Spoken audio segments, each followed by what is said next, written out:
थोड़ा थोड़ा दान दे दीजिए। मैं यहाँ आ रहा था, रात के लगभग 8 बजे हुए थे। रास्ते में एक पेट्रोल पंप पर संत लोग तेल डाला रहे थे, तो मैं रात में पैदल चल दिया।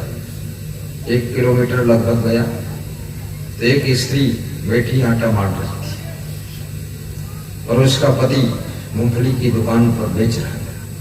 तो पति पत्नी में कुछ बातचीत हो रही थी, वो स्त्री जोर जोर बोल रही थी। मैं दूर से सुना तो मैं पास सुन गया। मैं सोचा स्त्री भड़क रही, क्योंकि चूल्हे के पास में जब स्त्री पहुंचती है तो चूल्हे की आग से उसके भीतर भी आग लग जाती है। पूरा भस्मास होगा। तो मैंने कहा मूंगफली क्या रेट? बोला इतना रेट। बोला ये कच्ची है, ये भुनी है। तो हमने कहा ठीक है, आपकी पत्नी बहुत जोर जोर बोल रही है। बोले मैं मूंगफली भूनता हूँ, ये हमको भून देती है। मैंने कहा क्या बना रही? बाजरे की रोटला बना रही। मैंने कहा संत जी, इस आदमी को कुछ दे दो आप।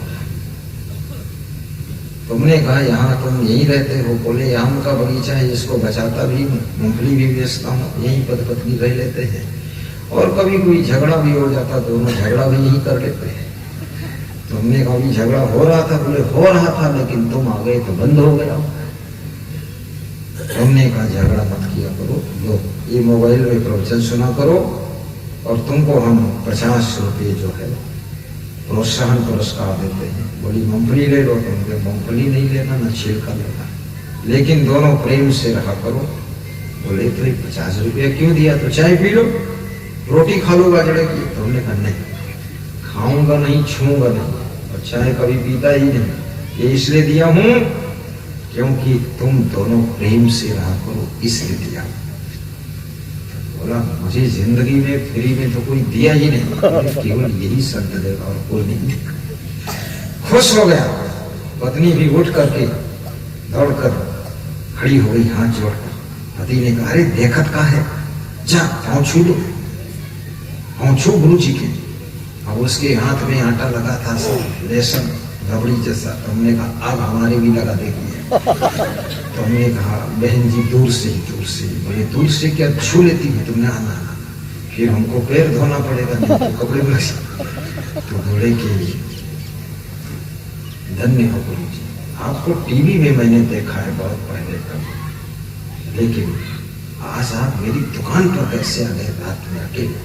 कोई नहीं है, सुनसान। तो मैंने कहा भगवान जब ढूंढता है तो अकेले ढूंढते ढूंढते आ जाता है, और मैं नहीं आया हूं, मेरे रूप में भगवान ने भेजा है, तब आया हूं। तुम्हें आशीर्वाद न जाने किस भेष में बाबा मिल जाए भगवान।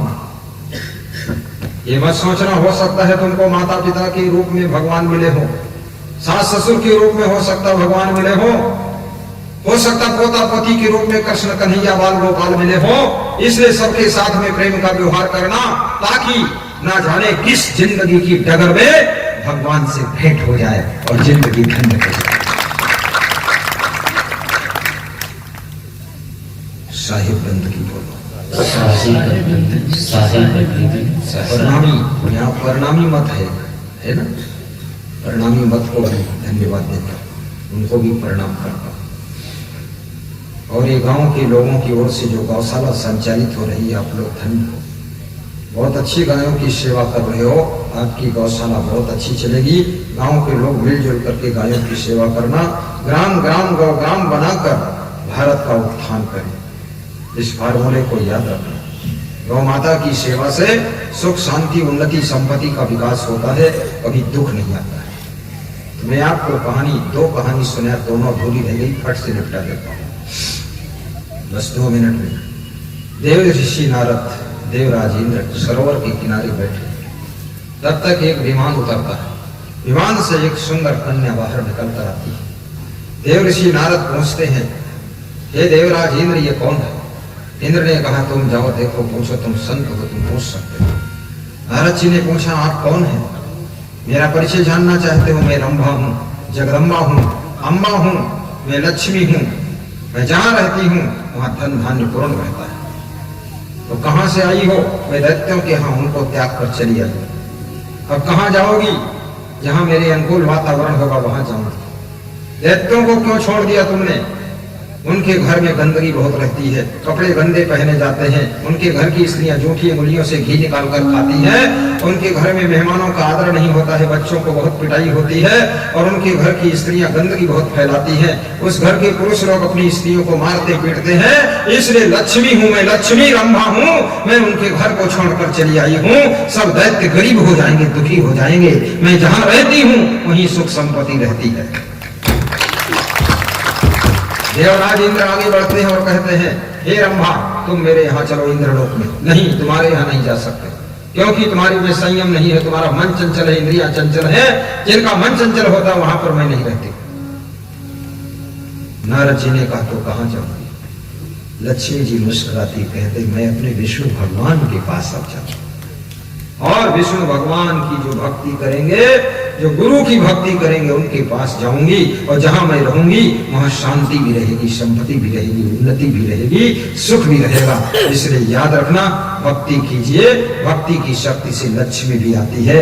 और रोज पुण्य कीजिए, उस पुण्य की शक्ति से दरिद्र दूर होता है और घर में सुख शांति भरपूर होती है।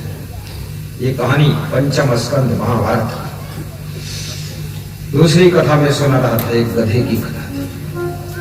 धोबी का कथा और नट का कथा, दोनों के गधे। देखिए मनुष्य किस तरह से संसार के विषय भोगों की सुख की आशा में बना रहता, फंसा रहता, दुख पाता रहता। ये ईश्वर कहानी। धोबी के गधे ने नट के गधे से कहा, मित्र बहुत कमजोर दिख रहे हो। बोले, दिख क्या रहे हो? कमजोर हूं ही। कैसे कमजोर हो? बोला, मेरा मालिक बहुत कठोर है, मेरी पीठ पर सामान लाद लेता है, एक गांव से दूसरे गांव ले जाता है, अपना तो कला खेलता रहता है, मुझको मोटे रस्से में बांध देता है, छोटी मोटी घास खा लेता हूँ, कभी पानी पिलाता है, कभी नहीं पिलाता है, भूखा प्यासा मर रहा हूँ, क्या करूँ? धोबी के गधे ने कहा, मित्र अपने मालिक को छोड़ करके मेरे मालिक के पास आ जाओ। मेरा मालिक पुराने कपड़ों की गठरी लाद करके सरोवर के किनारे जाता है, दिन भर कपड़े धोता है, उधर से कपड़े सुखा करके गठरी लाद करके घर को लाता है, फिर घास दाना भी खिलाता है, बड़ा प्रेम करता है, पीठ पर खुजलाता भी है। मेरा मालिक बहुत अच्छा है, अपने मालिक को छोड़कर मेरे मालिक के पास आ जाओ। नहीं मित्र, मैं तुम्हारे मालिक के पास नहीं आ सकता, अपने मालिक को छोड़ नहीं सकता, क्योंकि मेरे मालिक के पास में एक आशा है। ये क्या आशा है? पूरे मेरा मालिक जो है दो बांस गाड़ता है, एक इधर बांस गाड़ता, उधर बांस गाड़ता, दोनों के बीच में रस्सा बांधता है और उसके बाद में ढोल बजाता है, ढम ढम ढम, और अपनी लड़की को उस रस्से पर चढ़ाता है और लड़की रस्से पर इधर से उधर जाती है। तो वो कहता है, ये लड़की ये लड़की ये लड़की, सावधान सावधान सावधान, अगर गिर जाएगी तो तेरी शादी इसी गधे के साथ में कर दूंगा। तो मैं सोचता हूँ ये नालायक कभी तो गिरेगी ही, तब शादी मेरे साथ हो जाएगी। इसी आशा में मैं दुख भोग, इस आशा में केवल वो नट का गधा दुख भोग नहीं रहा है, इस आशा में करोड़ों गधे हिंदुस्तान में भी दुख भोग रहे हैं। इसी आशा में पड़ी है, न समय पर पानी पी पाते, न भोजन कर पाते हैं, इसी आशा में गधे लोग लगे हुए रहते हैं। याद रखना, अनर्गल विषयों की आशा तुमको दुख देती है, इसलिए विषय आशा छोड़ करके भगवत आशा कीजिए, गुरु की आशा कीजिए, भक्ति की आशा कीजिए। इसी में सुख शांति मिलेगी, इसी में आपका कल्याण होगा, इसी में आपकी उन्नति होगी। आपने बहुत प्रेम श्रद्धा के साथ में सत्संग सुना। श्री विशाल वर्मा को धन्यवाद देता हूँ। उनको जल्दी कहीं जाना था, लेकिन गुरु के संकोच में बैठे रहे, कहीं गए ही नहीं। इसमें लिखा था समय कम है, जाना चाहते हैं। मैंने कहा समय की ऐसी की तैसी, जाने नहीं दूंगा, इधर उधर कैसी। जाने नहीं दिया, उनको रोक लिया और उन्होंने बहुत प्रेम से खुश होकर के साल उड़ाकर जाना चाहते हैं। हमको साल देंगे। आयोजक कमेटी को 11,000 का सहयोग दिया है। ताली बजाइए जोरदार। और ऊपर आना चाहते हैं, अब उनको हम बुलाना भी चाहते हैं। नीचे से जब 11,000 दिया है तो ऊपर आएंगे तो 21,000 तो देंगे। आइए ऊपर आइए, जल्दी आइए, लाइए साल लाइए। मैं तो साल के रजाई ले आइए, गद्दा ले आइए, ऊपर आ जाइए। यह श्रीवादियों को आज्ञा देगी कि ये प्रोग्राम हमारे भक्त श्री रोहिदास जी सिंगल कर रहे हैं, इनको भरपूर सहयोग दीजिए। आपने 11,000 का सहयोग दिया, बहुत बहुत धन्यवाद है। और यदि हो सके तो कुछ बढ़ाकर सहयोग दीजिए, क्योंकि बार बार मेरा आना नहीं होता, पहली बार आया हूँ। और मेरे भक्त को सहयोग करोगे, पुण्य तुमको मिलेगा, उसी पुण्य से तुम्हारी मनोकामना पूर्ण हो जाएगी। और सदगुरुदेव की जय। ताली बजाइए जोरदार भरवाहट के साथ में। विशाल वर्मा जी विधायक प्रत्याशी ऊपर चल रहे हैं। बहुत बहुत धन्यवाद, बहुत बहुत धन्यवाद। साहब जी मरा मेरा भी छोड़ दिए, चलो साइड में आ जाओ। बस बस बस, लाओ लाओ, हाथ में दे दो, कंधे पर कंधा, ताली बजाओ, साल बढ़ा रहे हैं। ये तो गरम साल है, सुंदर साल है, सफेद रंग की साल है, गुरुदेव के कपड़े भी सफेद, साल भी सफेद, बड़ा आनंद आया। धन्य हो। ये है विशाल वर्मा जी, बहुत प्रेमी है, देखिए इनकी मुस्कान देखिए, इनका कोट देखिए। जय हो जय हो जय हो। कल समय मिले तो फिर आ जाना, ये मत सोचना आज चले गए क्या जाए, कल दान वान मत देना, लेकिन आ जाना। आज हो गया उसी मान लेंगे। ठीक है, ठीक, आशीर्वाद। बहुत अच्छे स्वभाव के हैं, इनका नंबर ले लेना, फिर आशीर्वाद देते रहेंगे। ठीक ठीक, ले जाओ।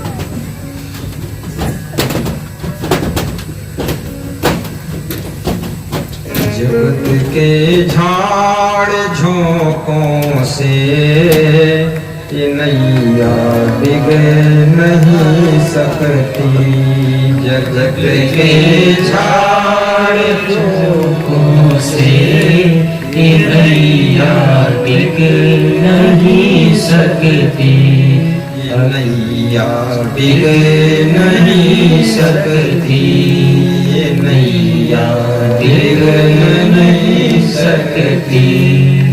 सभी श्रोता कृपया खड़े हो, शरीर की अकड़न जड़कन फड़कन सब मिटा लीजिए, ताली जोर से ऊपर करके बजा दीजिए, महामंगल आरती सबके पास में पहुंचा दीजिए।